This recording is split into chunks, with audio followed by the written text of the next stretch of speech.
భావములు కలుగుగాక. మరి వేదిక మీద ఉన్న దైవజనులకును ముందున్న ఇరుపక్షాల బంధువర్గాలకును ఈ కార్యక్రమాన్ని నడిపిస్తున్న దైవజనులకు ఇంకా కొద్ది క్షణాల్లో వివాహము చేసుకోబోతున్న ఇరువురు యవన బిడ్డలకు యేసుక్రీస్తు నామములో శుభాభివందనాలు తెలియజేస్తూ ఉన్నాను.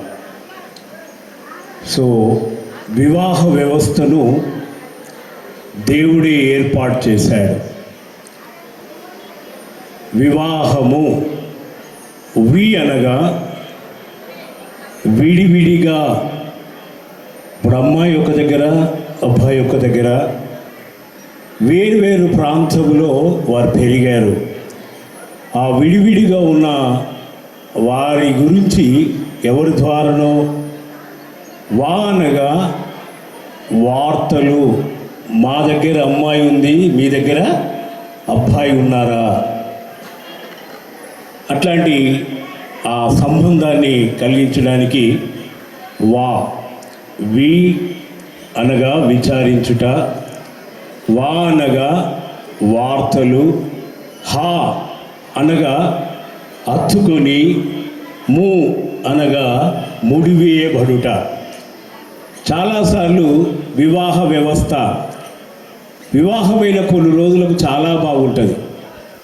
బైబిల్లో భార్య దొరికిన వానికి, పెళ్ళైన వాళ్ళు చెప్పాలి, భార్య దొరికిన వానికి చూసినావా పాస్ గారు ఏమంటుండు, తేలు దొరికిందట. పెళ్ళి కాక మునుపు ఎప్పుడు పెళ్ళి అవుతుందా, కానీ పెళ్ళైన తర్వాత కొన్ని రోజులు అయిన తర్వాత ఏముందయ్యా ఏమి లేదు అని అంటూ ఉంటారు. కానీ దేవుడు వాక్యం సెలవిస్తూ ఉంది, దేవుడు జతపరిచిన వారిని, వారి ఇరువురు కానీ ఇంకెవ్వరు కూడా చెప్పండి వేరు చెయ్యకూడదు.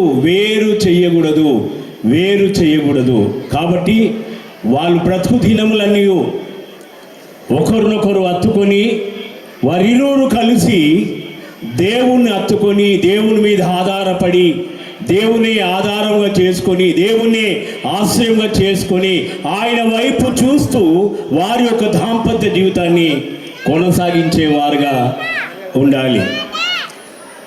నేనంటే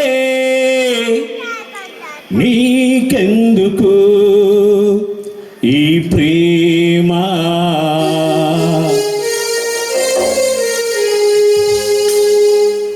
నా ఊసే నీకెందుకు ఓ యేసయ్యా,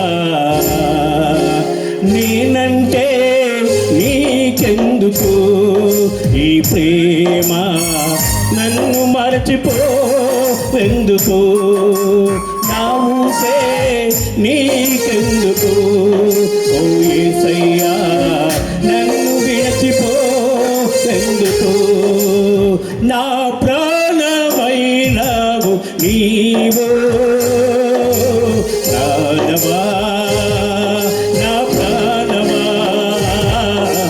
ప్రాణమా నా ప్రాణమా, నేనంటే నీకెందుకు ఈ ప్రేమ, నన్ను మరచిపోవెందుకు, నా ఊసే నీకెందుకు ఓ యేసయ్యా, నన్ను మరచిపోవెందుకు, నా ప్రాణమైనవు నీవు, ప్రాణమా నా ప్రాణమా, ప్రాణమా నా ప్రాణమా, లా లా లా లా లా లా లా లా.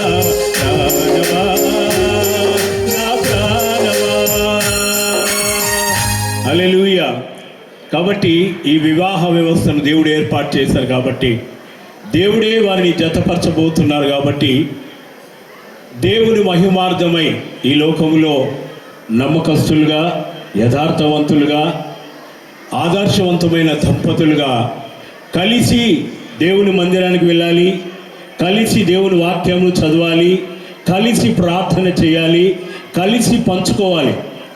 చూడండి, వివాహ వ్యవస్థలో దాపరికం ఉండకూడదు. పెళ్ళైన వాళ్ళు లోపల ఒకటి పెట్టుకొని బయటకు ఒకటి మేకపోతు గాంభీర్యాన్ని ప్రదర్శించకూడదు. అర్థం చేసుకోండి. ఎప్పుడైతే మనసు విప్పి వాళ్ళు మాట్లాడుకుంటారో ఆ దాంపత్య జీవితము ఎల్లకాలము ఉంటుంది. బైబిల్ ఒక మాట ఏం రాయబడిందంటే, భార్యతోని పోరు ఎడతెగగా పడుచుండు మంచు బిందువులతో సమానము. కొట్లాటలు ఉంటాయి, కొట్లాడుకోవాలి, కానీ మళ్ళీ ఏం కావాలి? సాయంకాలం వరకు మాట్లాడాలి. పెళ్ళైన వాళ్ళు చెప్పండి, మాట్లాడాలా అలిగి కూర్చోవాలా? ఏడ మాట్లాడుకుంటారు? వాక్యం సెలవిస్తోంది, భార్యతోని పోరు ఎడతెగగా పడుచుండు మంచు బిందువులతో సమానము. ఈ పోరు, ఈ కొట్లాట, ఈ గలాట, ఈ గలిమిలి మంచు పడుతున్నప్పుడు ఏమైపోవాలి? మంచులాగా ఇరువురు చెప్పండి, కరిగిపోవాలా కరిగిపోద్దా? ఎప్పుడైతే కరిగిపోతారో, మర్చిపోతారో, మనస్ఫూర్తిగా క్షమించుకుంటారో, ప్రేమించుకుంటారో, అర్థం చేసుకుంటారో, అప్పుడు ఏమంటారు? ఎన్ని పువ్వులు అంటారు కదా, ఎన్ని పువ్వులు పెళ్ళిళ్ళు అంటారు కదయ్యా, 3 పువ్వులు 6 కాయలు. అట్లా ఉండాలి అంటే మనస్ఫూర్తిగా ప్రేమించుకోవాలి, మనస్ఫూర్తిగా క్షమించుకోవాలి, మనస్ఫూర్తిగా నిర్ణయం తీసుకోవాలి, మనస్ఫూర్తిగా అర్థం చేసుకోవాలి. అన్నిటికంటే ముఖ్యంగా ఇరువురు కలిసి దేవుని పాదాల దగ్గర ప్రార్థన చేసి ఆయన వైపు చూడగలిగినట్లయితే ఒక ఆదర్శవంతమైన సమాజంలో ఒక మంచి దంపతులుగా వర్ధిల్లాలని కోరుకుంటూ నా యొక్క మాటలు నేను ముగిస్తూ ఉన్నాను. Thank you so much. May God bless you.